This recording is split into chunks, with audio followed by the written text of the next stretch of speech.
PT KB Pharma bersama Teater Sanggar Cerita mempersembahkan serial Sandiwara Radio Babat Tanah Leluhur. Babat Tanah Leluhur. Begini Nona, semalam di desa kami terjadi satu peristiwa yang sangat menyeramkan. Itu keluarga besar di ujung desa sebelah timur mati secara mengenaskan. Dadanya berlubang dan jantung mereka hilang dicabut oleh iblis itu, Nona. Benarkah sekejam itu? Iya. Agaknya hanya iblis saja yang sanggup melakukan kekejian seperti itu. Apakah tidak ada yang sempat melihat bentuk dan rupa iblis itu, Pak? Ada. Salah seorang tetangga keluarga korban sempat melihat sebuah bayangan hitam melompat dari pohon ke pohon. Berkerudung hitam, Nona. Sebuah kisah kolosal dari tanah leluhur ratusan tahun yang silam yang diwarnai dengan kekerasan, ambisi, keserakahan, iri dan dengki, serta cita-cita dan cinta anak manusia. Kisah besar ini didukung oleh artis-artis Sanggar Prativi.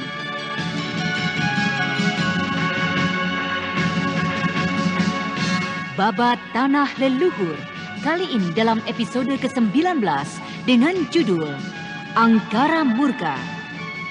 Ide cerita Cece Suhyar, pengarang cerita Tisar Sponsen, teknik dan montase Yadi Enos, musik oleh Hari Sabar dengan sutradara Thomas Age.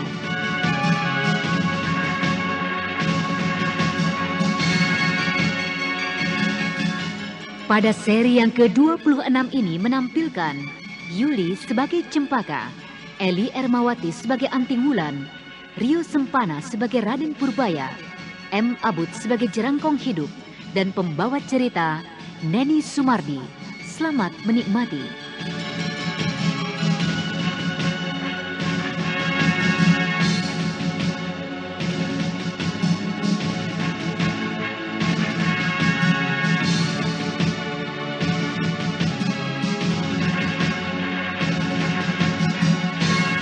Pada kisah yang lalu diceritakan, penjelasan Raden Purbaya tentang kejadian di dalam kamar tahanan membuat Anting Wulan menjadi semakin yakin dengan tuduhannya.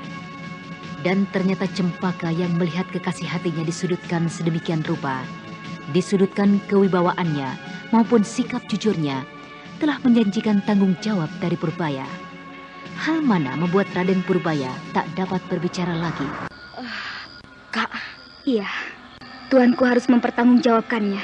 Akan tetapi, jika itu semua dapat dibuktikan dengan benar, Tuanku tidak dapat memungkiri lagi jika bukti itu benar-benar ada. Untuk perkara semacam ini, bukti apa lagi yang dapat diketengahkan? Apakah hanya sekedar kehadiran Paramita dan tuduhannya? Sekedar melihat perutnya yang buncit? Benar-benar aku tidak mengerti. Kita akan menelusurinya, Tuanku.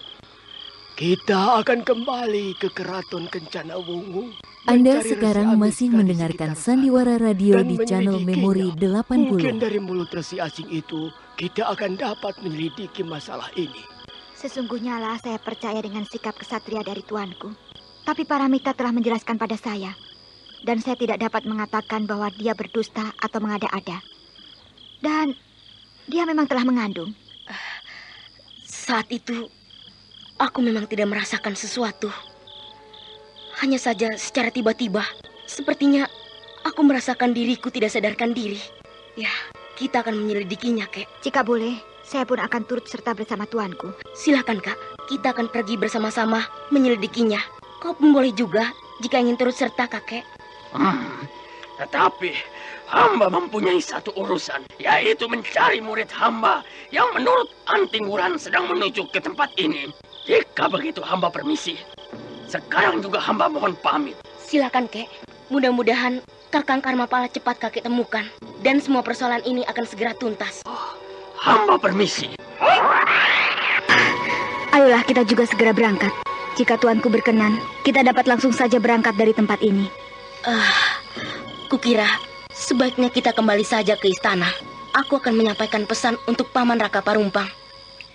Aku khawatir ia akan menjadi cemas dan gelisah karena kepergian kita yang berlarut-larut waktunya. Malam ini kita kembali. Dan besok sebelum tengah hari, kita sudah dapat meninggalkan Karangsedana. Oh, iya. Baiklah. Semuanya terserah pada kebijaksanaan tuanku. Hamba menurut saja. Oh, iya. Kukira memang sebaiknya begitu. Tidak lebih dari 2 hari, kita pasti akan dapat tiba di Kencana Wungu. Baiklah. Sekarang marilah kita kembali. Tapi bagaimanakah dengan tujuan tuanku datang kemari? Apakah tuanku telah berhasil mendapatkan petunjuk? Biarlah, lain waktu. Aku menceritakannya, Kek. Malam sudah menjadi semakin larut. Sebaiknya kita kembali saja dulu dan beristirahat. Baiklah. Mari. Dengan tergesa-gesa, mereka meninggalkan Bukit Batularang. Tetapi ketika tiba di pinggir wilayah Bukit Batularang, Anting Wulan teringat akan tugasnya yang lain, yaitu mencari Paramita, yaitu untuk mengambil kembali pedang ular mas. Dan segera saja ia menghentikan langkahnya. Ampun tuanku, saya mempunyai sebuah urusan lain yang cukup penting untuk diselesaikan.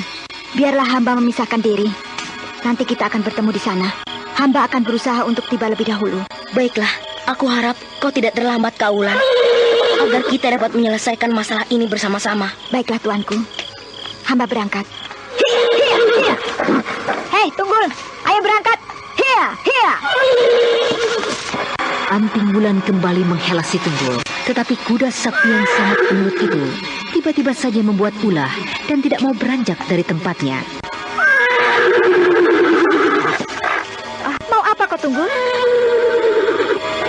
Si Tunggul tetap saja meringkik-ringkik dan sesekali mengangkat kakinya tinggi-tinggi.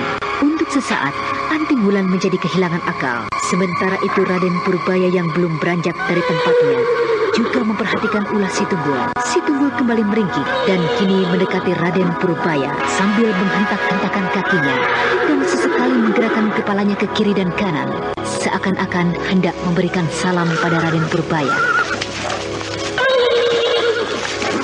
Kakak Anting Wulan, bukankah kuda putih ini adalah kuda ajaib itu? Kuda yang dulu kau dapatkan di hutan Cimalaka Hideng? Benar tuanku, kuda putih ini hamba namakan si Tunggul. Agaknya engkau masih mengenaliku, Tunggul. Kau memberikan salam padaku. Kuda baik. Begitu mendapat usapan dan sapaan dari Raden Purbaya, kuda putih yang perkasa itu kemudian menggosok-gosokkan kepalanya di tubuh Raden Purbaya. Sementara itu Mamang Kuraya, Cempaka, dan terutama Anting Wulan menjadi tidak mengerti. Engkau masih saja berkasa seperti dahulu. Berbahagialah, kau telah mendapatkan seorang majikan yang baik. Nah, pergilah Putih, pergilah. Lihatlah itu, tuanmu menjadi semakin tidak sabaran.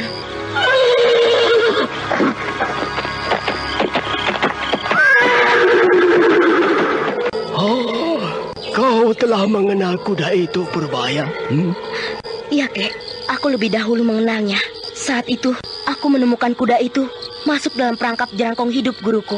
Aku tidak sampai hati melihatnya dan kemudian melepaskannya. Agaknya dia adalah kuda yang baik. Anda sekarang masih saja yang mendengarkan mengenaliku. Sandiwara Radio di channel Memori 80. Sungguh sangat disayangkan jika ada manusia yang tidak mengenal budi. Sungguh sangat disayangkan. Cempaka. Kita berangkat sekarang, Kek. Ya, marilah kita berlari cepat agar dapat segera tiba di istana. Hup. Hup.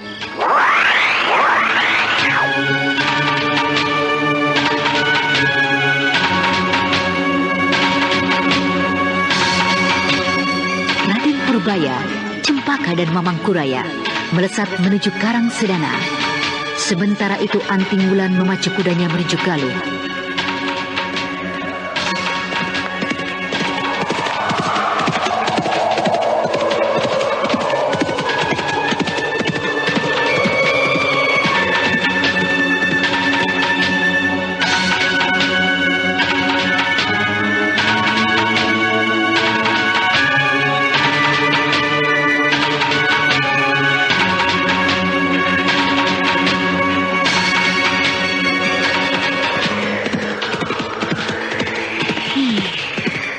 tujuanku yang sebenarnya.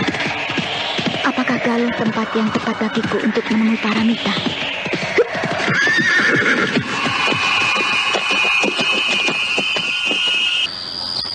Galuh memang lebih dahulu didatangi Paramita jika ia mengambil jalan agak menyimpang ke utara. Tapi jika ia mengambil jalan lurus, ia akan tiba di Karangsedana. Sakit kepalaku. Agaknya kelelahan sudah mencekam diriku.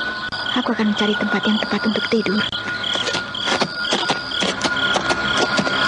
Setelah beberapa saat menghela kudanya, Anting Wulan berhasil tiba di sebuah desa. Desa yang kecil, yang tak jauh dari padepokan Gua Larang. Jika aku tidak salah, ini adalah desa Sumur Opat. Ya, aku masih ingat. Tidak jauh dari sini, di sebelah utara desa ini, adalah padepokanku. Ya. Kukira tidak perlu aku ke Gua Larang. Waktuku akan semakin terbuang. Padahal aku harus berangkat segera. Jika tidak berangkat, aku tidak berhasil menemukan Paramita. Ya, waktuku hanya sekitar malam ini. Atau setidak-tidaknya sampai besok malam. Ya, pondok di hadapanku akan kucoba kuketuk. Malam sudah mulai larut. Agaknya penghuninya sudah tertidur. Jangan berisik. Ringkikanmu dapat mengejutkan penduduk sekitar tempat ini. Diam-diamlah di situ, Tunggul. Sampurasun. Takut, Bu. Diamlah, jangan berisik. Diam. Bu, kau jaga anak kita, Bu. Aku akan mengintai keluar. Mana senjataku, Bu? Apa sebenarnya yang terjadi? Mengapa mereka belum tidur dan ketakutan seperti itu? Sampurasun, saya mohon bantuan, Bu. Pak, saya adalah seorang pengembara yang kemalaman. Pergilah kau. Jangan ganggu kami. Atau kami akan adukan pada tokoh-tokoh dari Gua Larang. Saya tidak bermaksud buruk, Pak. Saya ingin bantuan Bapak. Awas, Pak. Jangan dibukakan. Oh, suaranya seorang wanita, Bu. Bukan setan yang semalam mengganggu desa kita. Biarlah aku bukakan. Jangan, Pak. Jangan. Berbahaya sekali. Jika itu adalah muslihat setan itu. Jangan, Pak. Jangan dibuka pintunya, Pak. Siapakah kau? Apa maksudmu mengetuk pintu rumahku malam-malam seperti ini? Nama saya Anting Wulan, Pak. Oh, ya. Saya mohon bantuan untuk menumpang. Sekedar menghindarkan diri dari sengatan nyamuk di luar, Pak. Mengapa Bapak membawa senjata seperti itu? Apa yang sebenarnya terjadi di desa ini? Oh, iya. Masuklah. Mudah-mudahan perbuatan baikku ini tidak menimbulkan petaka ataupun kesialan untuk keluargaku. Ayo, masuk. Pak, seorang wanita. Siapakah engkau ini, Nak? Apakah engkau tidak takut berkeliaran di malam gelap seperti ini? Dan tadi malam di desa kami ini... ada apa, Bu? Apa yang terjadi di desa ini? Kok saja yang menceritakannya, Pak? Iya. Begini, Nona. Semalam di desa kami terjadi satu peristiwa yang sangat menyeramkan. Itu keluarga besar di ujung desa sebelah timur mati secara mengenaskan. Dadanya berlubang dan jantung mereka hilang dicabut oleh iblis itu, Nona. Benarkah sekejam itu? Iya. Agaknya hanya iblis saja yang sanggup melakukan kekejian seperti itu. Apakah tidak ada yang sempat melihat bentuk dan rupa iblis itu, Pak? Oh, ada. Salah seorang tetangga keluarga korban sempat melihat sebuah bayangan hitam melompat dari pohon ke pohon. Berkerudung hitam, Nona. Sudahlah, Pak. Jangan menyebut-nyebut lagi iblis itu. Sebaiknya jika engkau ingin tidur, tidurlah, Nona. Itu, kau bisa menempati kamar itu. Kamar itu belum kami pakai. Kami semua berkumpul menjadi satu di kamar sebelah. Tidak usah repot-repot, Bu. Di ruang ini saya dapat beristirahat dengan tenang. Ibu masuklah tidur. Saya akan menjaga di sini. Saya mempunyai cukup kepandaian untuk mengusir setan-setan jahat. Kok Ibu tidak usah khawatir. Ibu bisa tidur dengan tenang. Percayalah, tidak akan ada yang mengganggu ibu malam ini. Nah, tidurlah. Kenapa Bapak dan Ibu jadi bengong seperti itu? Kalian meragukan kata-kata saya. Lihatlah ini. Anting Wulan meraih sapu lidi yang diberi tangkai panjang yang terbuat dari kayu keras. Di hadapan ibu dan bapak pemilik pondok, ujung kayu yang keras itu dipatahkan dengan dua jarinya. Dan kemudian potongan kayu yang keras itu digenggamnya. Nah, lihatlah. Apakah dengan kekuatan seperti ini, kalian belum juga mempercayai aku? Lihat ini, Pak. Pak. Oh, luar biasa. Potongan kayu yang keras itu hancur menjadi bubuk, digenggam dengan kekuatannya. Nah, tidurlah.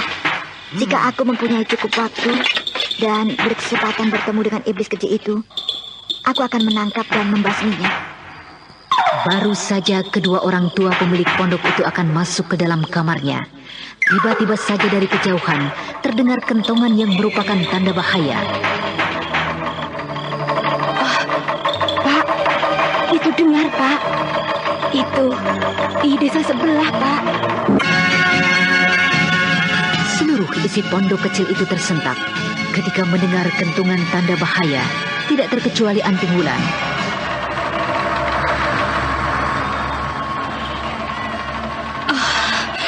Pak, itu dengar, Pak, dari desa sebelah. Tenanglah Ibu dan Bapak, biar saya melihatnya keluar. Jangan keluar, Nona. Iya. Berbahaya. Iya, Nona.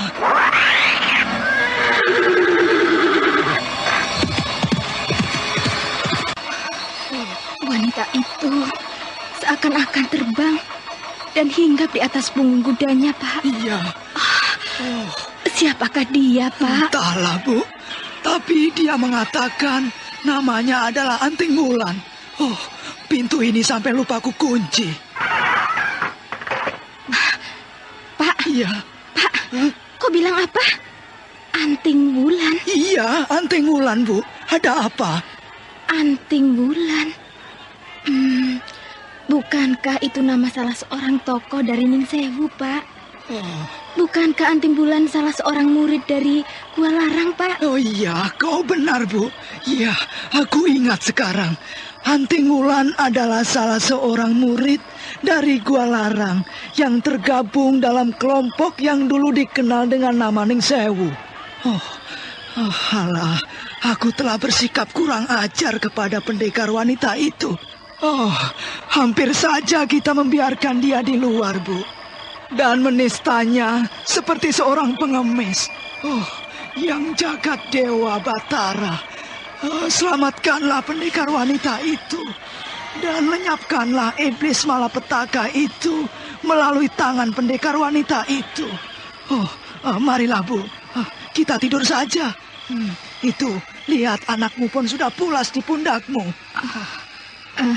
Ayo. Baiklah, Pak. Tapi bagaimana jika dia datang lagi untuk bermalam di sini, Pak? Tidak mungkin, Bu. Dia itu adalah seorang pengembara, bukan tamu ataupun kenalan kita. Sekarang dia mengejar iblis itu di desa sebelah.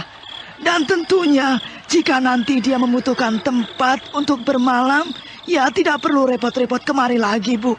Apalagi penduduk di desa itu yang mendapatkan bantuan langsung darinya akan sangat berterima kasih dan menyambutnya dengan sebaik-baiknya. Di rumah kepala desanya, di sana pasti lebih baik, lebih mewah daripada di pondok kita ini, Bu. Sudahlah, ayolah. Ini kau simpan tombakmu ini. Aku ingin mencuci kakiku dulu. Sementara itu, Anting Wulan memacu kudanya cepat menuju arah mana kentongan berbunyi.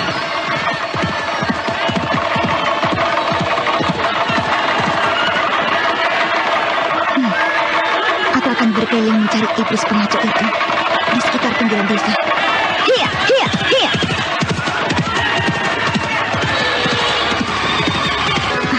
Teruslah, Tunggul. Ya, Kita berputar lagi. Aku yakin iblis itu masih berada di sekitar sini.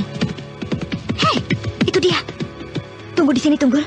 Hei, tunggu! Berhenti kau! Anting Wulan melenting dari atas punggung kudanya, kemudian melesat cepat bagaikan anak panah, mengejar bayangan hitam yang berlari meninggalkan desa kecil itu dengan mengempos tenaga saktinya. Beberapa saat saja, ia telah berhasil mengejar bayangan yang mencurigakan itu. Berhenti! Menyingkir kau! Ternyata tidak salah dugaanku. Engkau pastilah orang yang harus bertanggung jawab atas pembunuhan di desa-desa sekitar sini. Kau pastilah iblis kecil itu. Ayo, perlihatkan wajahmu. Buka topengmu itu. Seorang laki-laki berwajah keras tersenyum kecut, bola matanya kelihatan liar. Dengan geramnya, Anting Wulan melemparkan potongan kain kecil itu ke wajah laki-laki yang kini tengah terkapar tanpa daya. Siapakah kau ini, Kisanak? Mengapa engkau melakukan tindakan sekecil itu? Kenapa engkau diam saja? Jawab pertanyaanku. Ayo, jika kau tidak mau menjawab, aku akan membawamu ke tempat di mana kau telah melakukan. Biarlah para penduduk yang menghakimi. Kau tidak bisa menghakimi aku, Nona. Kau tidak bisa menghakimi aku. Apa itu? Melihat buruannya memasukkan sesuatu ke dalam mulutnya, Anting Wulan cepat bertindak, menotok beberapa jalan darah di sekitar leher orang itu. Akan tetapi terlambat, benda kecil itu telah masuk ke dalam perutnya. Kau tidak bisa menghakimi aku, Nona. Kau tidak bisa menghakimi aku.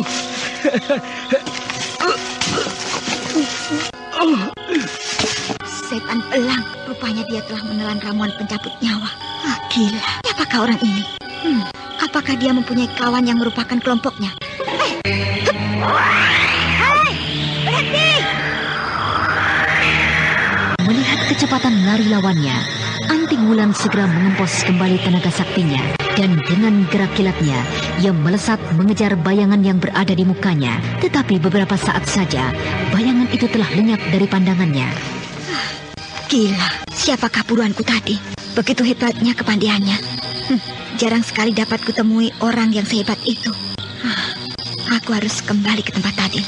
Mungkin dari korban yang kutemukan tadi, aku bisa mendapatkan petunjuk yang berharga. Anda sekarang masih mendengarkan Sandiwara Radio di channel Memori 80. Apa ini? Yang jagat Dewa Betara. Jantung manusia.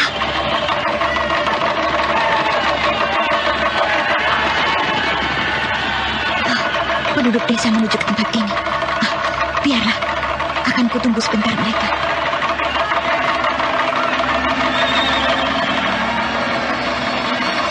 Paman-paman sekalian, kemarilah. Kemari kalian. Kalian akan dapat menemukan iblis perusak ketentraman desa kalian. Aku berhasil menangkapnya. Akan tetapi, ia telah berhasil membunuh diri. Siapakah engkau ini? Mengapa engkau tidak menampakkan dirimu, Nona? Baiklah, Paman. Siapakah engkau ini? Mengapa engkau tidak menampakkan dirimu, Nona? Baiklah, Paman. Inilah aku, Paman. Dan itu adalah pengacau desa kalian. Oh, dia seorang wanita yang cantik. Itu orangnya. Wah, dia sudah mati. Siapakah engkau ini, Nona? Aku adalah Anting Wulan, Paman. Aku adalah seorang murid dari Padepokan Gua Larang. Maaf, Paman. Aku tidak bisa lama-lama di tempat ini. Ada seorang kawan mereka yang berhasil lolos. Jadi ada kawan main di sini. Wah, namanya Wulan. Dia murid Gua Larang. Jangan buang saja. Ayo.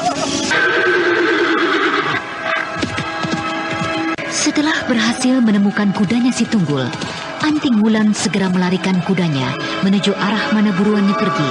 Sementara itu sang Dewa Malam sudah mulai bersiap untuk menyelesaikan tugasnya. Serpihan tipis dan halus yang berwarna kemerah-merahan mulai semburat di ufuk timur. Anting Wulan yang menjadi semakin lelah karena tidak tidur semalam-malaman, akhirnya turun dari punggung kudanya dan tidur tanpa menghiraukan lagi di mana tempatnya.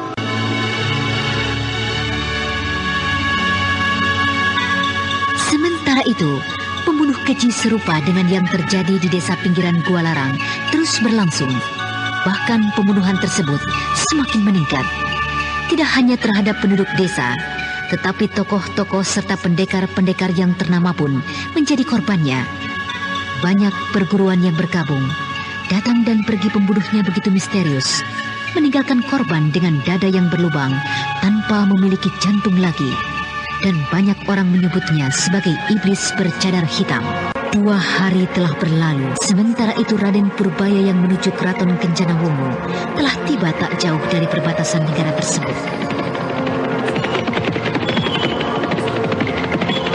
Agaknya kita telah tiba di perbatasan kerajaan yang kita tuju. Lihatlah itu padang rumput di hadapan kita.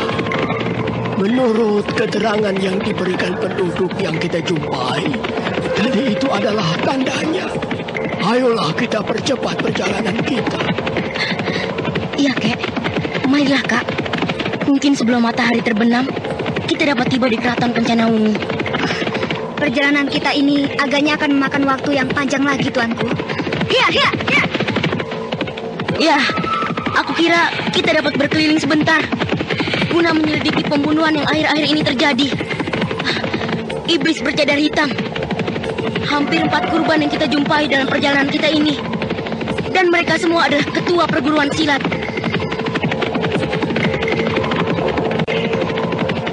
Tuanku, hamba kira sebaiknya kita berhenti beberapa saat di sini. Kota Raja sudah di hadapan kita. Tuanku perlu merapikan diri sebelum menghadap Prabu Sakti Dewangga. Iya, aku kira juga demikian. Marilah kita menyaring pakaian.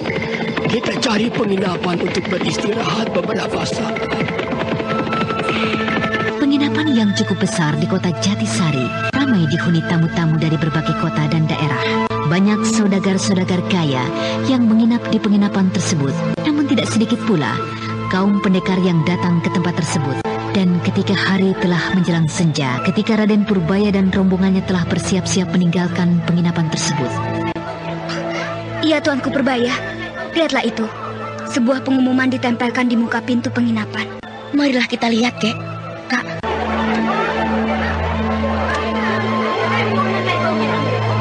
Kami atas nama Perguruan Hati Suci mengundang kaum pendekar dari tanah Jawa dan Pasundan untuk berkumpul membicarakan perkembangan situasi keamanan dan ketentraman bumi yang kita cintai. Pertemuan ini kelak akan menjadi satu penggalang perdamaian, penggalang persahabatan.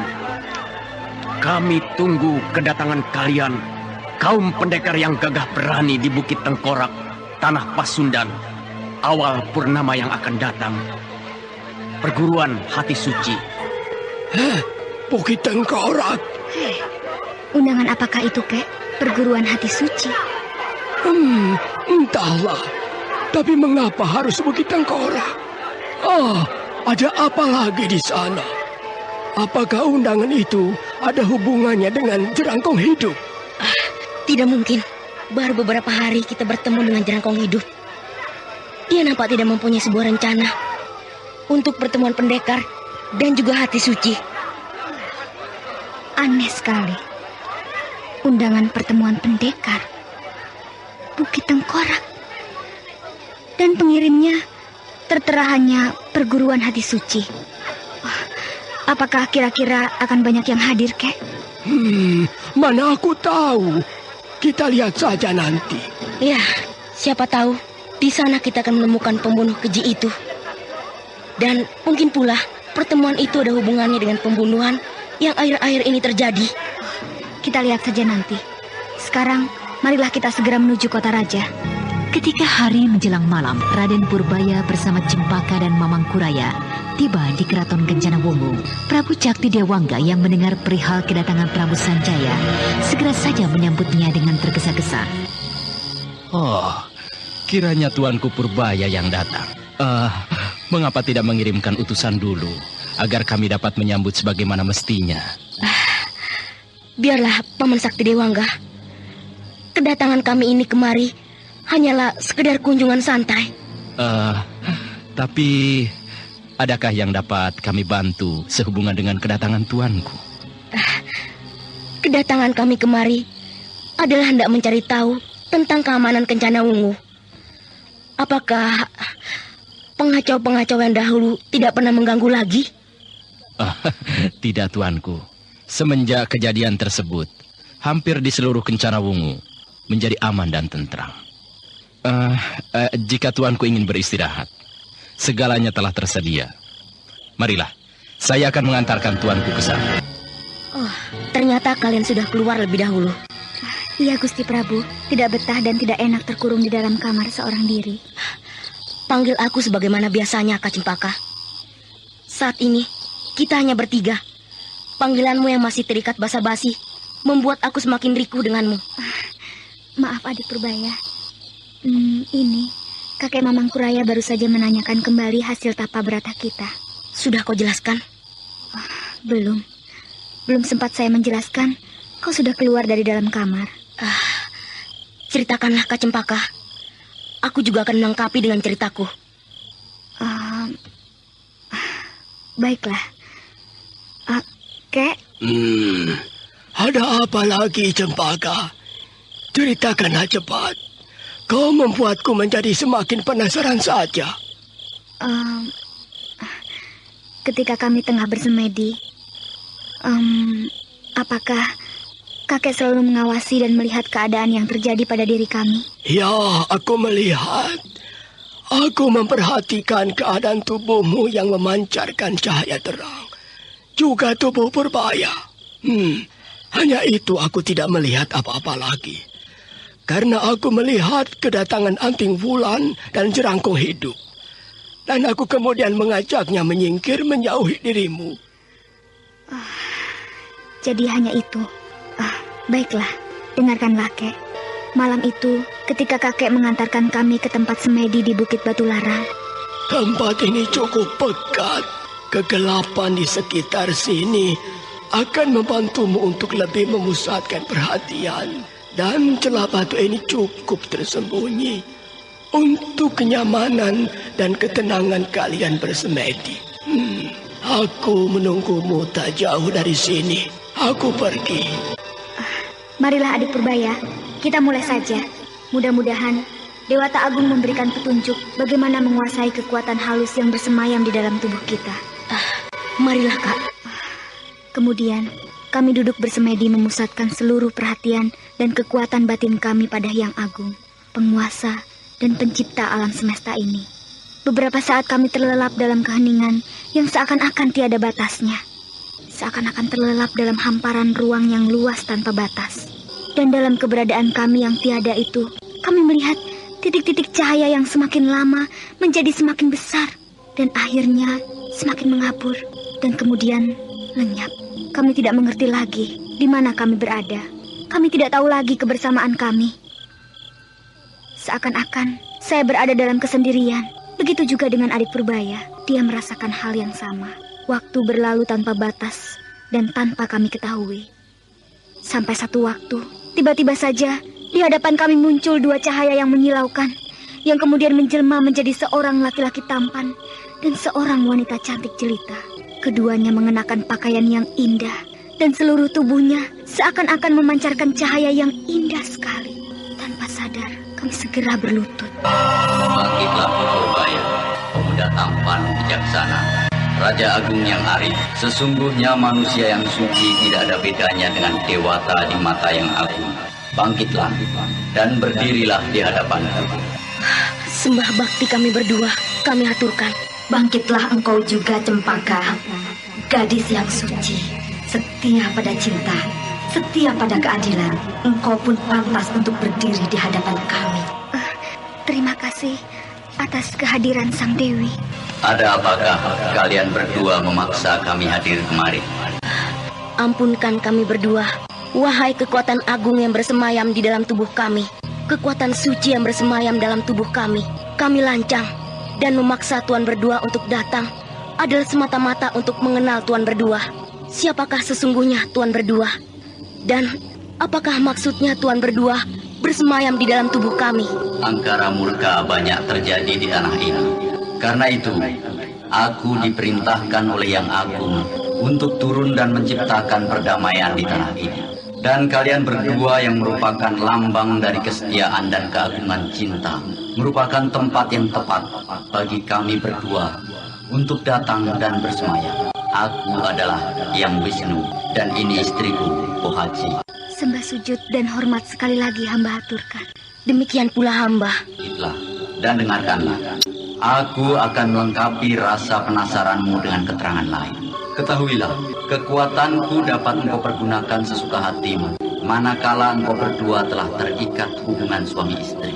Bertautnya jiwa dan raga kalian sekaligus akan mengalirkan seluruh kekuatan kami. Kelak, pada saat yang tepat, semuanya akan kalian dapatkan. Aku kira pertemuan kita saat ini sudah cukup. Marilah Kakang Wisnu.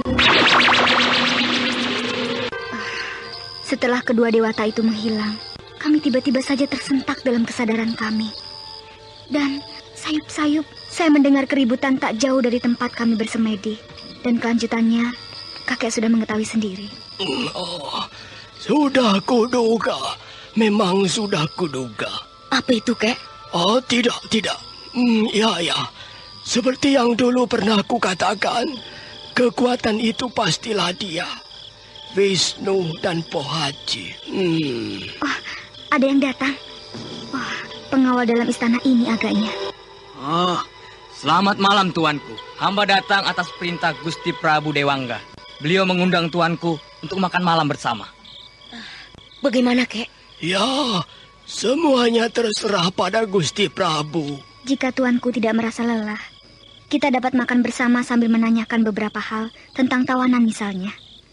Siapa tahu dari orang terdekat Resi Amista mengetahui peristiwa itu.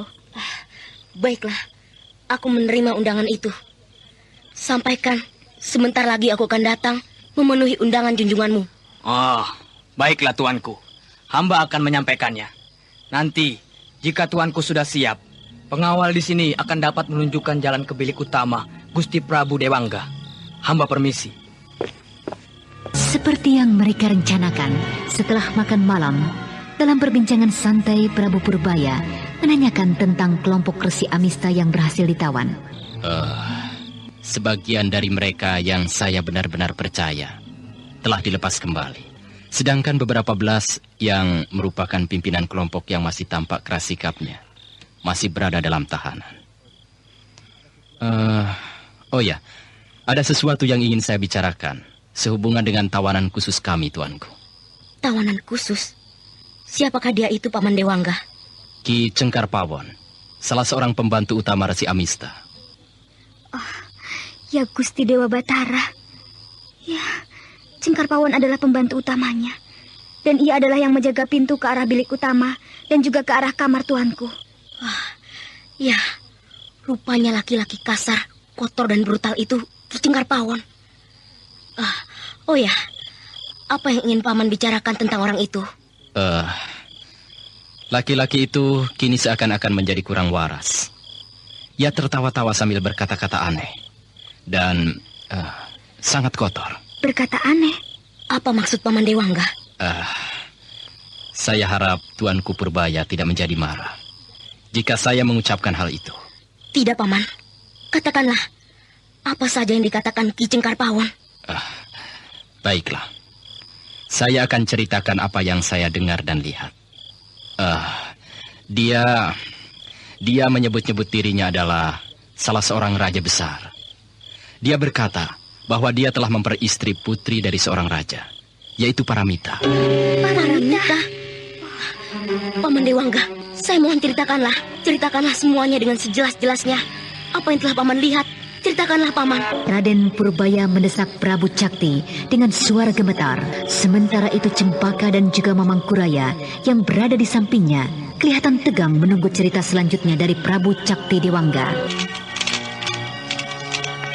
Hai, Ki Cangkarpawon, diamlah dan jangan berteriak-teriak dan mengeluarkan kata-kata yang kotor. Aku mendengar kau berteriak-teriak tentang sesuatu yang tidak patut. Apa yang tidak patut? Apa yang tidak pantas? Kotor. Aku berkata sungguh-sungguh, biarlah seluruh dewata yang berada di setiap sudut kayangan mendengarnya. Biarlah seluruh dewata yang melihat perbuatanku memberikan hak yang seharusnya aku terima. Aku mendengar dari Kakang Amista bahwa gadis itu adalah putri seorang raja di tanah Pasundan. Dan aku telah mendapatkannya. Aku telah memperistrinya. Dewata telah menjadi saksi. Di sini bukanlah tempatku. Lepaskan aku, lepaskan. Aku adalah seorang raja yang besar. Tempatku adalah di dalam istana. Hei, orang gila. Kau berkata apa? Ha? Wanita terhormat mana yang mau dan sudi kau peristri? Diam! Diam! Diam dan jangan berteriak. Apa? Kau kira aku berdusta? Aku adalah seorang raja. Karena aku telah memperistri dia. Telah memperistri putri seorang raja dari tanah Pasundan. Dasar gila. Sudahlah, tinggalkan saja. Jangan hiraukan kata-katanya. Kau kira aku berdusta?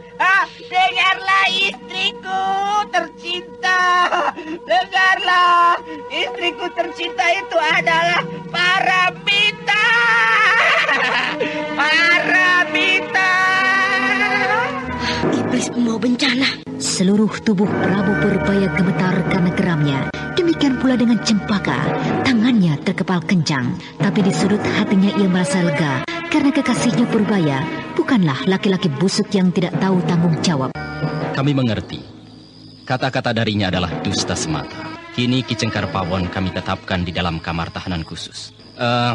Jika tuanku ingin bertemu dengannya, besok kami akan mengantarkan menemuinya. Kami sudah tidak sabaran lagi, Paman. Paramita adalah sahabat kami. Bahkan lebih dari hanya sekedar sahabat. Dia telah kami anggap seperti adik kami sendiri. Antarkanlah kami. Kami ingin menjumpai laki-laki terkutuk itu malam ini juga. Bukankah begitu, Gusti Prabu? Iya, benar, Paman. Antarkanlah kami sekarang juga.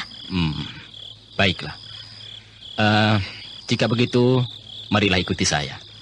Kamar tahanannya terletak di sebelah timur istana ini. Kita akan keluar istana.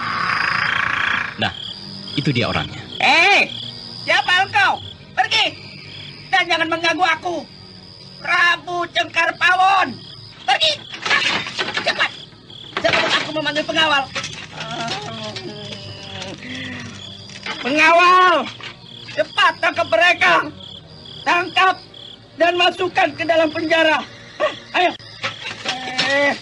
Kenapa kalian diam saja, Tidak mematuhi perintahku. Tangkap! Tangkap! Tangkap! Kurang ajar! Kalian benar-benar tidak menganggapku sebagai seorang raja. Kalian tidak menghormatiku sebagai seorang raja besar. Diam! Siapa engkau? Mengapa engkau membentakku demikian kerasnya? Manusia busuk. Manusia kotor. Pantaslah Dewata kini mengutukmu. Membuat dirimu jadi gila seperti ini. Ki Cangkarpawon, lihatlah padaku. Pandanglah aku. Bukankah engkau adalah Paramita? Nona Paramita kekasihku. Istriku tercinta. Nona Paramita. Kemarilah, datanglah lebih dekat lagi padaku.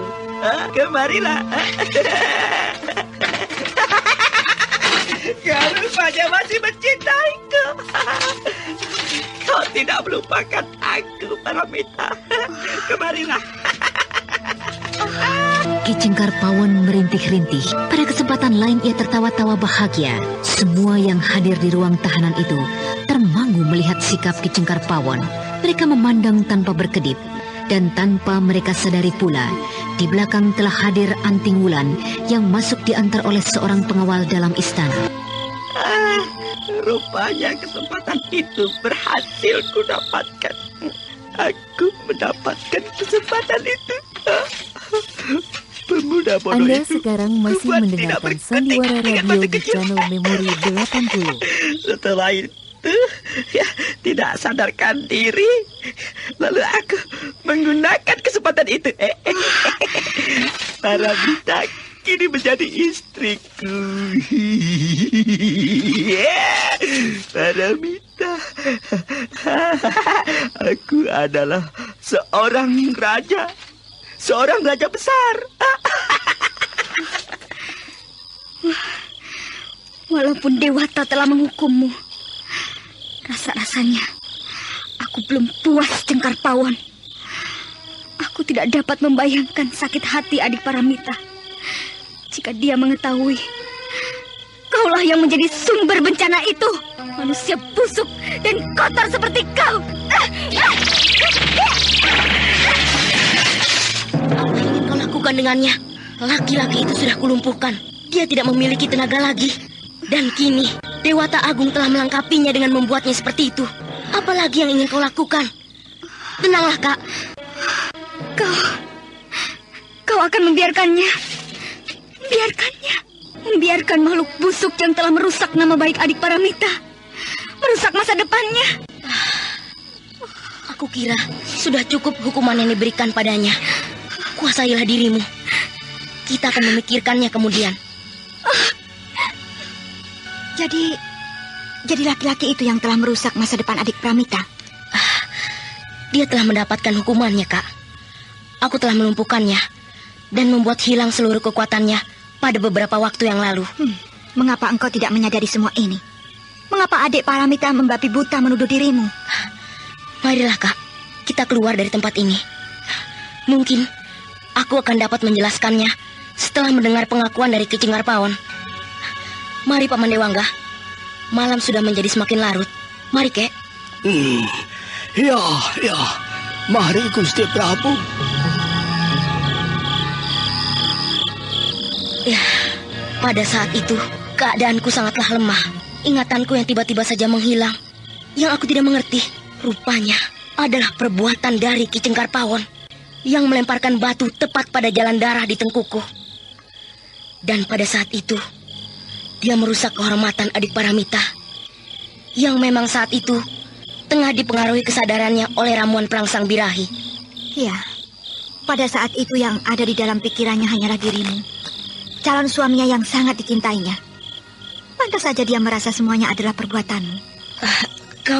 Kau sudah mengetahui semuanya, Kak? Iya, Paramita sudah menceritakan semuanya. Semuanya tentang dirinya. Kasihan sekali anak itu. Iya, kasihan sekali. Ya, jika sudah tidak ada lagi yang akan kalian bicarakan, sebaiknya tidur saja. Kukira kita semua kekurangan waktu untuk beristirahat. Kaulan bisa tidur bersama-sama denganku. Kamarku luas sekali. Terima kasih, Cempaka. Baiklah, aku tidur bersamamu. Mari, itu kamarku, Kak. Cempaka bangkit menuju kamarnya. Sementara itu Anting Wulan mengikutinya. Purbaya dan Mamang Kuraya pun akhirnya bangkit dan masuk ke dalam kamarnya masing-masing. Di dalam kamar hanya sedikit kata-kata yang diucapkan oleh Cempaka dan Anting Wulan. Mereka merasa seakan-akan ada satu ganjalan di antara mereka beberapa saat setelah mereka merebahkan diri di pembaringan.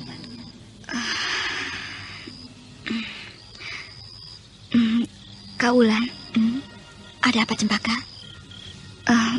Bagaimanakah keadaan adik Paramita? Dia tentu sangat membenci saya. Ya, dia masih kekanak-kanakan. Tetapi harus menerima beban penderitaan yang tidak terkira beratnya. Bagi orang dewasa pun merupakan beban yang sangat berat. saya bersalah, Kak Wulan? Apakah saya yang harus bertanggung jawab atas segala penderitaan yang diderita adik Paramita? Entahlah, tapi kukira tidak, adik Cempaka. Oh ya, apakah engkau mencintai junjunganmu Gusti Prabu Purbaya? Sambil memeluk bantal, Cempaka tercenung mendengar pertanyaan tersebut. Air matanya seketika mengalir. Untuk beberapa saat, ia tidak dapat menjawab pertanyaan tersebut. Aku tidak pernah mengucapkan kata-kata cinta, walau sekalipun aku tidak pernah menyatakan itu. Dan aku telah dinikahkan dengan seorang pemuda bangsawan oleh ayahanda Prabu Ajikonda. Kau sudah menikah? Siapakah suamimu itu? Dan di manakah dia sekarang berada? Mengapa engkau tidak bersama-samanya lagi? Kakang Landayan, suamiku, adalah seorang bangsawan. Dia adalah seorang pemuda terhormat yang sangat baik, bahkan teramat baik. Dia mencintaiku dengan sepenuh hati. Akan tetapi, sayang sekali, aku tidak dapat mencintainya. Kau tidak mencintainya, tetapi engkau menikah juga dengannya. Ayahanda Prabu Ajikonda yang mengetahui bahwa putranya mencintaiku segera mengambil tindakan. Beliau sejak semula memang telah merencanakan sebuah perkawinan antara adik Purbaya dengan putri Paramita. Karena itulah, aku tidak mungkin menolaknya. Aku menerima semua itu, walaupun dengan hati yang terpaksa. Lalu di manakah sekarang suamimu? Apakah kau tidak mempunyai putra? Kasihan sekali, Kakang Landayan. Ada apa dengan suamimu itu? Mengapa engkau menangis, Cempaka? Sebagai seorang istri, aku menyadari akan tugasku. Aku pasrah dan menerimanya. Tetapi hingga akhir hayatnya, Kakang Landayan tidak berhasil menyentuh tubuhku. Kakang Landayan tidak berhasil menyentuh tubuhmu. Kau tidak memberikannya. Dan bagaimana ia bisa mati? Aku tidak mengerti. Aku tidak mengerti, Kak Wulan. Setiap kali ia hendak menyentuh tubuhku, tangannya bagaikan terkena suatu kekuatan yang luar biasa. Sinar yang panas membara keluar dari dalam tubuhku. Aku tidak mengerti, Kak. Tapi semua itu justru aku dengar dari mulut Kakang Landayan sendiri. Ia mengatakannya di hadapan adik Purbaya. Ia mengatakan bahwa aku tidak pernah disentuhnya. Sedangkan aku sendiri jatuh tidak sadarkan diri manakala Kakang Landayan ingin menyentuh tubuhku sebelum meninggal. Kakang Landayan juga menceritakan tentang pertemuannya dengan kekuatan halus yang bersemayam dalam tubuhku. Dan dari kekuatan agung itu, Kakang Landayan mengatakan bahwa aku sesungguhnya telah terikat jodoh dengan adik Purbaya. Anting Wulan merasakan seluruh tubuhnya gemetar. Darahnya seakan bergolak mendengar penuturan Cempaka. Kini lengkaplah sudah. Ia menjadi semakin menyadari bahwa gadis di hadapannya adalah seorang gadis yang merupakan pilihan dewata. Seorang gadis suci, seorang gadis agung. Hingga beberapa saat Anting Wulan membeku, bulu kuduknya meremang. Ia pun kini menyadari bahwa penderitaan gadis di hadapannya tidak kalah beratnya dengan penderitaan Paramita. Beberapa saat lamunannya pun dipecahkan oleh isak Cempaka. Kau tidak bersalah, adik Cempaka. Kau tidak bersalah. Agaknya semua ini terjadi sudah menjadi garis pasti dari Yang Maha Agung. Untuk membuktikan betapa agungnya arti sebuah cinta bagi mereka yang berjiwa bersih. Dan betapa kotornya arti sebuah cinta bagi mereka yang tidak pernah mau mengerti. Ya, sudahlah. Tidurlah, Cempaka. Banyak hal yang akan kita kerjakan besok. Iya, Kak. Maaf jika aku sampai mengganggu istirahat Kak Wulan.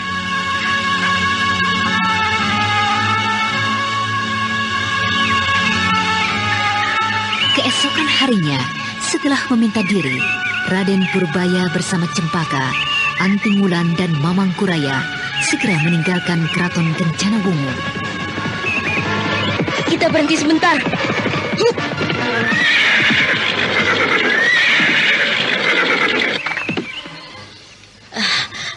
Kak Wulan, jika boleh saya tahu, kemanakah tujuan Kak Wulan sekarang?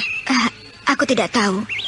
Yang jelas, saya akan berkeliling untuk mencari adik Paramita. Dia telah melarikan pedang ular emas. Sebuah pedang yang sangat berbahaya untuk dirinya. Apalagi jika pedang itu jatuh ke tangan orang jahat yang berkepandaian tinggi. Apakah kakak sudah mendengar tentang adanya undangan dari Bukit Tengkorak? Iya, sudah. Undangan itu saya temukan di mana-mana. Apakah tuanku ingin pergi ke sana? Benar. Kami akan melihat keadaan di sana.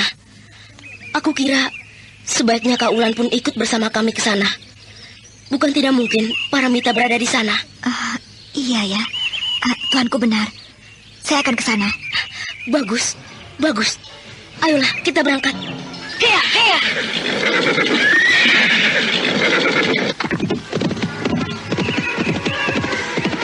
Sementara itu di Bukit Tengkorak. Tempat ini benar-benar luar biasa. Terima kasih Karmapala. Kau telah menunjukkan sebuah tempat yang tepat untuk sebuah perguruan. Bukit ini memiliki keindahan alam serta sekaligus kewibawaan yang kuat untuk sebuah perguruan. 3 hari sudah aku berkeliling dan tidak habis-habisnya aku mengagumi alam di sini. Mudah-mudahan jika gurumu Jelangkung Hidup mendengar kehadiranku di sini, dia tidak akan menjadi perang. Kakek Jelangkung Hidup agaknya tidak ingin lagi mencampuri urusan dunia kependekaran. Tuan Amista, bagaimanakah dengan undangan itu? Apakah sudah Tuan sebarkan? Pada hari pertama kedatanganku kemari, aku sudah perintahkan mereka untuk melakukan penyebaran undangan. Kau tidak perlu mengkhawatirkan hal itu. Pertemuan itu aku rencanakan 6 hari lagi pada permulaan purnama depan. Di manakah sekarang Paramita? Kau tidak bersama dengannya? Ia sedang mengurung diri di dalam kamarnya. Saya bermaksud akan menjumpai adik Paramita. Tidak apa-apa. Silakan. Akan ku ketuk. Mudah-mudahan ia tidak menjadi marah dengan kedatanganku. Adik Paramita, apakah engkau ada di dalam? Adik Paramita? Tidak ada jawaban. Apakah ia tidak berada di dalam pondoknya? Akan ku coba melihatnya ke dalam. Pondoknya kosong. Kemana anak itu? Berbahaya sekali jika ia terlalu jauh dariku. Aku harus segera menemukannya. Aku akan mengelilingi bukit ini. Aku harus segera menemukannya. Hup. Itu dia. Adik Paramita. Kau lagi. Ada apa engkau mencariku? Aku harap kau mau menuruti kata-kataku. Janganlah pergi terlalu jauh dariku. Aku khawatir dengan dirimu. Kau kira aku tidak tahu? Kau justru mengkhawatirkan pedangku ini. Bukankah begitu? Ayo, katakan dengan jujur. Bukankah kau hanya mengkhawatirkan pedangku? Iya, memang. Aku mengkhawatirkan pedangmu. Tapi dirimu pun aku khawatirkan. Terus terang, aku sangat mencurigai Resi Amista. Kau tidak perlu mengurusi diriku. Bukankah sudah kukatakan sejak kemarin bahwa aku sudah tidak akan menyinggung-nyinggung lagi perbuatanmu dulu. Aku telah puas menghukummu. Dan kau telah menerimanya. Pergilah. Jangan mengikuti aku terus. Kau salah, Nona. Justru setelah urusan kita selesai, aku justru menuntut kau untuk mau bersahabat denganku. Tidak sudi. Pergi. Atau aku akan berteriak membuat malu dirimu. Sudahlah. Jangan berteriak, Nona Paramita. Jangan berteriak. Ada apa, cucuku Paramita?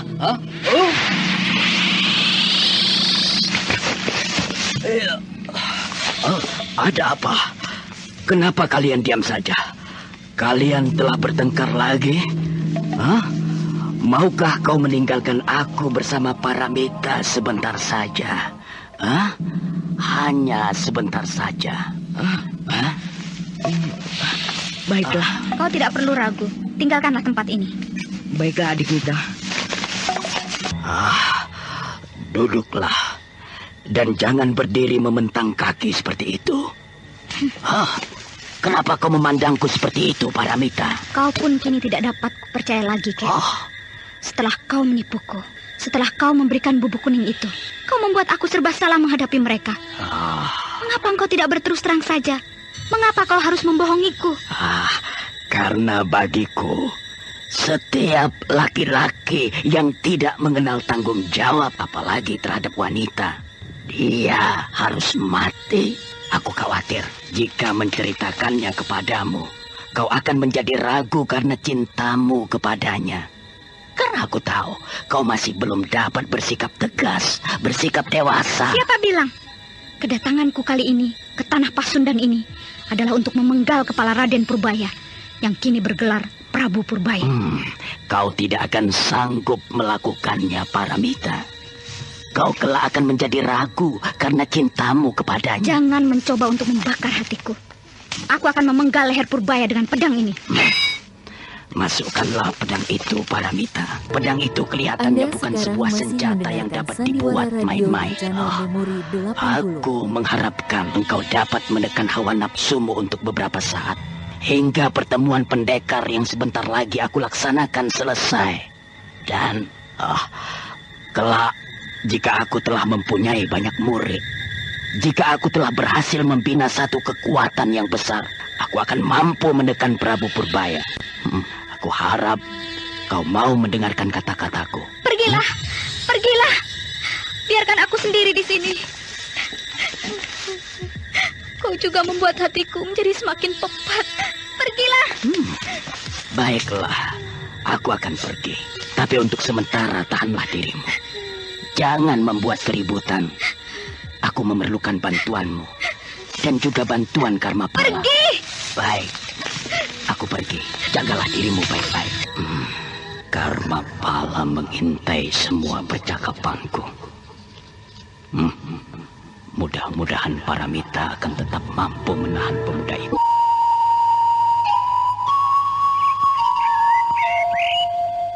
Adik Paramita. Kau lagi. Apa yang akan kau bicarakan lagi? Masukkanlah pedang itu ke dalam sarungnya. Sambil ngomel perlahan-lahan, Paramita mematuhi kehendak Karmapala. Entah mengapa kini ia duduk di bebatuan, duduk tanpa menghiraukan Karmapala yang berada tak jauh di sampingnya.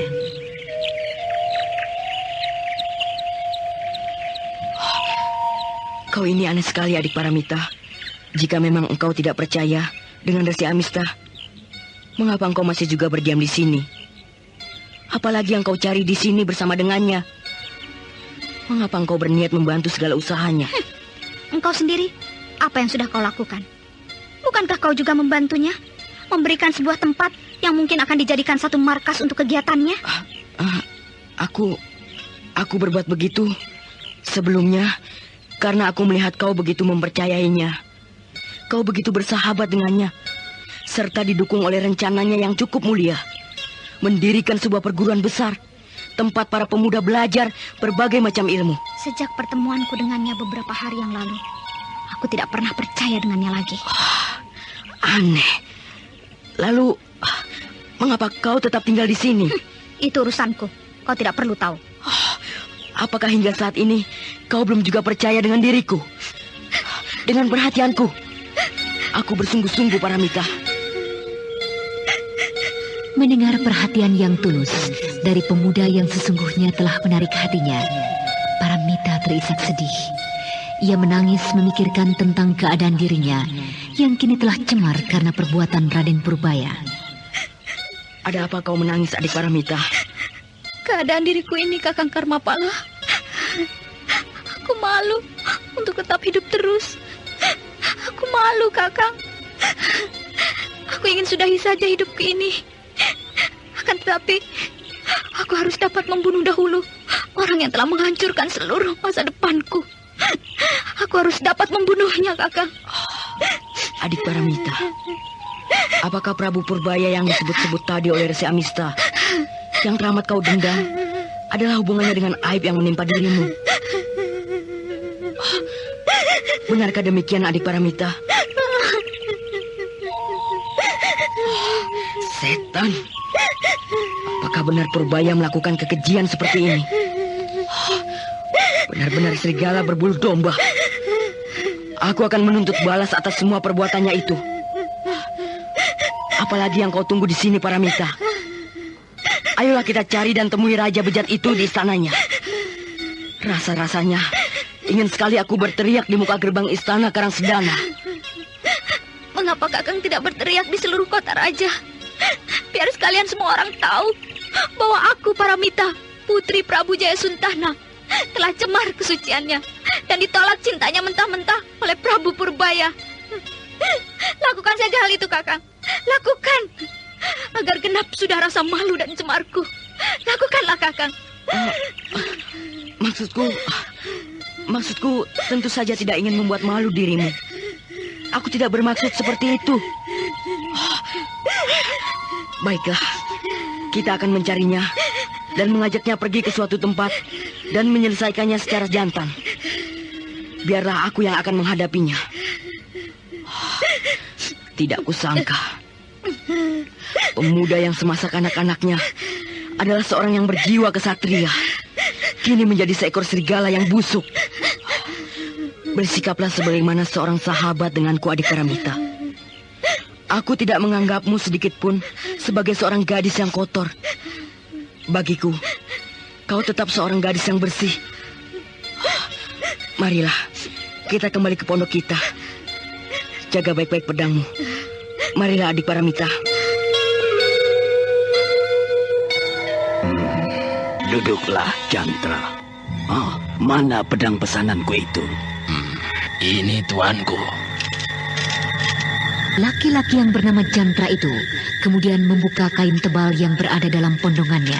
Ternyata sebilah pedang kuning bersinar keemasan dan bertangkai kepala ular. Sebuah pedang yang hampir menyerupai pedang ular mas. Ya, cukup baik pekerjaanmu, Jantra. Dan juga selesai dalam waktu yang cepat. Benar-benar tidak berbeda. Ya, aku akan menukarkannya malam ini juga. Anak manis dan bodoh. Oh, sayang sekali uang yang harus Guru hambur-hamburkan. Membuat pedang dengan emas sebagai lapisannya. Mengapa harus seperti ini, Guru? Mengapa tidak Ki Guru ambil saja pedang itu dari tangan gadis itu? Aku masih membutuhkan pemuda yang mengikutinya. Pemuda itu memiliki kepandaian yang sangat tinggi. Dengan kehadirannya pada pertemuan pendekar itu, pandangan seluruh perguruan yang ada di Tanah Pasundan dan Jawa akan menjadi lain. Sudahlah, teruskanlah persiapanmu yang lain. Bantu saudara-saudaramu untuk mempersiapkan penyambutan tokoh-tokoh yang akan hadir. Baiklah, Ki Guru. Saya permisi. Dan pada malam harinya, Anak muda, kau kira selama ini aku mengalah padamu karena aku takut dan enggan menghadapimu, murid dari Jerangkong Hidup? Kau salah. Sekarang akan kulihat apakah kau mampu menjaga pedang ular mas itu. Dingin sekali malam ini. Hampir 7 hari aku kurang tidur. Tidurku hanya beberapa jam saja setiap harinya. Dan itu pun aku lakukan setelah hari menjelang fajar.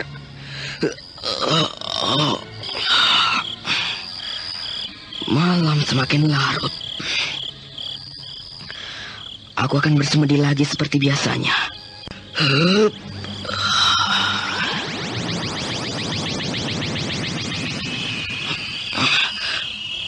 Mengapa mataku tak dapat kukendalikan lagi? Rasa kantuk malam ini luar biasa sekali.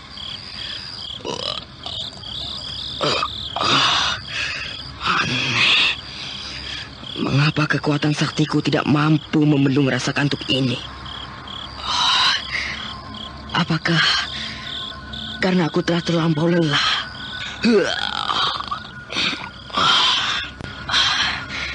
Tidak ada salahnya jika aku tidur beberapa saat. Rasa kantuk ini sedemikian hebatnya. Tentu karena 7 hari aku kurang tidur. Pemuda sakti dan perkasa itu tidak menyadari bahwa rasa kantuk yang menyerangnya itu adalah karena sirap yang dilepaskan oleh Resi Amista. Sirap yang telah dilandasi oleh kekuatan sakti, tokoh asing, serta kekuatan gaibnya. Tidak beberapa lama kemudian, Raden Karmapala pun tertidur pulas. Sementara itu, di sekitar pondokan itu, baik orang-orang Resi Amista maupun Paramita sendiri telah lebih dahulu tertidur.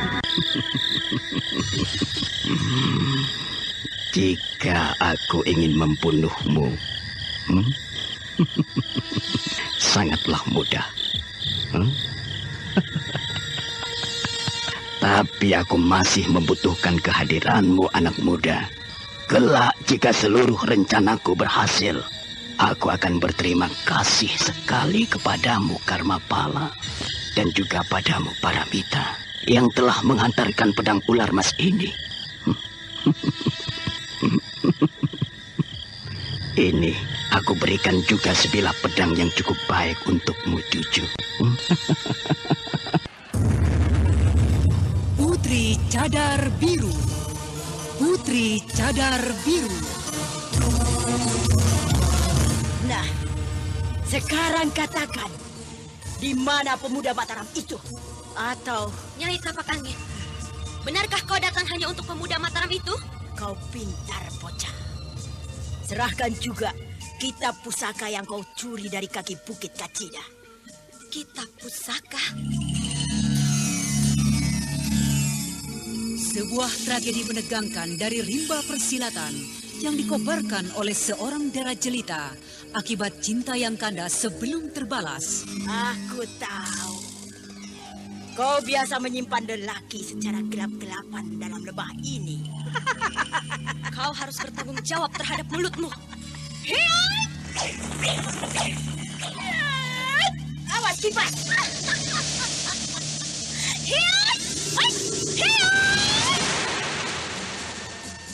Putri Cadar Biru. Dialah si Ratu Lembah Cacat yang ditakuti oleh setiap kesatria karena ketinggian ilmunya, namun sekaligus dikagumi karena kecantikannya. Ikutilah serial Sandiwara Radio Putri Cadar Biru di radio kesayangan Anda.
Setelah berhasil menguasai pedang ular mas dan meletakkan pedang tiruannya, Resi Amista meninggalkan pondok itu. Nah, para pendengar sekalian, bagaimanakah kisah selanjutnya? Apakah Paramita akan menyadari bahwa pedangnya telah berubah?